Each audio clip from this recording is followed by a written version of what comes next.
Assalamualaikum warahmatullahi wabarakatuh. Perkenalkan, nama saya Muhammad Ilham Nasution, NIM 0204212053 dari Fakultas Syariah dan Hukum. Baik, saya akan mempresentasikan hasil karya ilmiah bahasa Indonesia saya yang berjudul Eksistensi Bahasa Indonesia Generasi Milenial di Era Industri 4.0. Baik, pembahasan yang pertama itu ialah hakikat eksistensi. Hakikat eksistensi menurut Ekawati, secara harfiah kata eksistensi berarti muncul, timbul, memilih wujud. Eksternal, sister atau exister atau Latin, menyebabkan berdiri, yakni sesuatu yang eksis, sesuatu yang memiliki aktualitas atau wujud. Keberadaan sesuatu yang menekankan pada apa sesuatu itu, apakah benda itu sesungguhnya menurut wataknya yang sejati, atau kesadaran bahwa ia ada dan bahwa ia adalah makhluk yang bertindak, memilih, menciptakan dan mengekspresikan diri dalam eksistensi bahasa Indonesia pada era globalisasi sekarang ini. Jati diri bahasa Indonesia perlu dibina dan dimasyarakatkan oleh setiap warga negara Indonesia. Hal ini diperlukan oleh bangsa Indonesia tidak terbawa arus oleh pengaruh budaya asing yang tidak sesuai dengan bahasa dan budaya bangsa Indonesia tersebut. Baik, pembahasan yang kedua ialah hakikat bahasa Indonesia. Bahasa Indonesia dinyatakan kedudukannya sebagai bahasa negara pada tanggal 18 Agustus 1945 karena pada saat itu Undang-Undang Dasar 1945 disahkan sebagai Undang-Undang Dasar Negara Republik Indonesia. Dalam Undang-Undang Dasar 1945 disebutkan bahwa bahasa negara ialah bahasa Indonesia. Keputusan Kongres Bahasa Indonesia yang kedua tahun 1954 di Medan antara lain: 1. Menyatakan bahwa bahasa Indonesia berasal dari bahasa Melayu.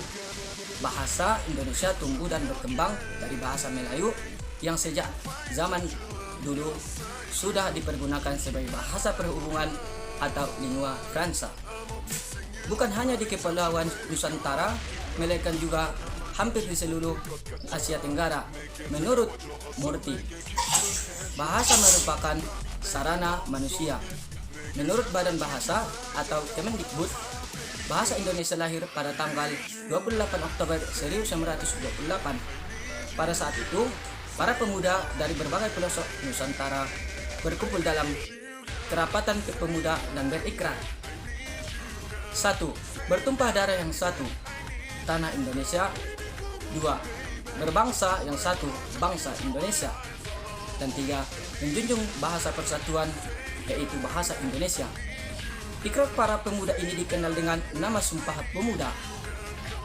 Unsur yang ketiga dari Sumpah Pemuda merupakan pernyataan tekad bahwa bahasa Indonesia merupakan bahasa persatuan bangsa Indonesia.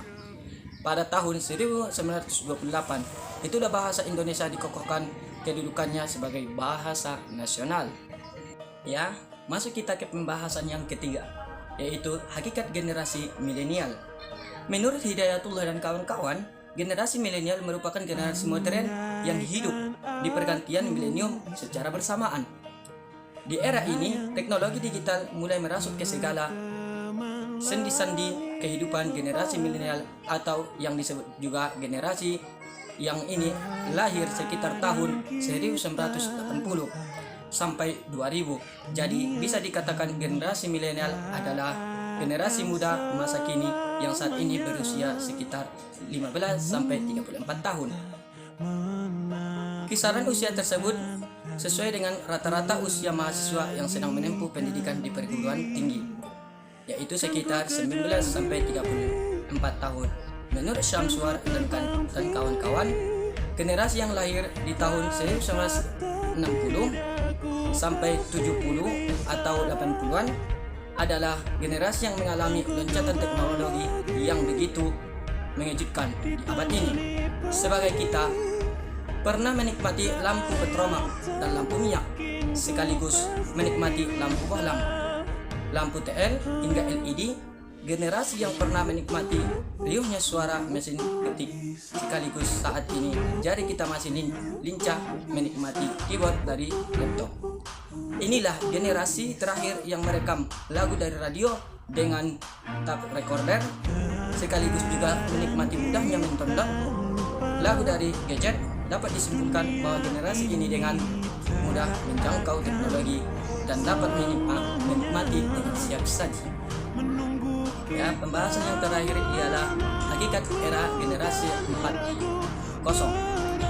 Menurut Samsur dan kawan-kawan, secara ritual atau secara umum, definisi revolusi industri adalah ketika kemajuan teknologi yang besar disertai dengan perubahan sosial, ekonomi, dan budaya.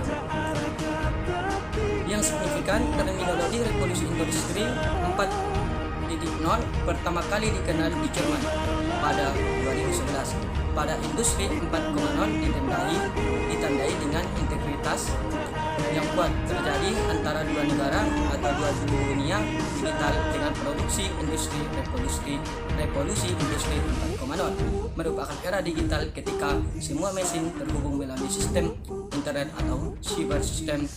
Situasi membawa dampak perubahan besar di masyarakat.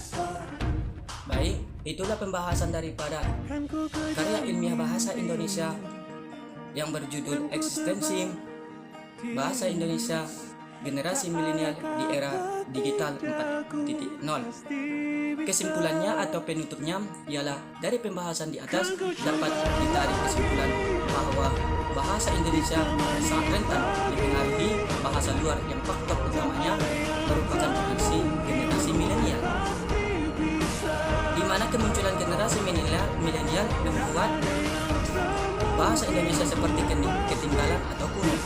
Karena di era milenial seseorang lebih tertarik berbahasa Inggris agar kelihatan seperti bule dan kalangan terpelajar. Generasi muda atau generasi milenial saat ini sangat rentan terpengaruh oleh informasi yang saat ini mudah diperoleh oleh dari zaman 4.0 yang mengedepankan teknologi canggih tanpa adanya pengawasan ataupun penyaringan informasi. Baik, cukup sekian pembahasan karya ilmiah bahasa Indonesia saya.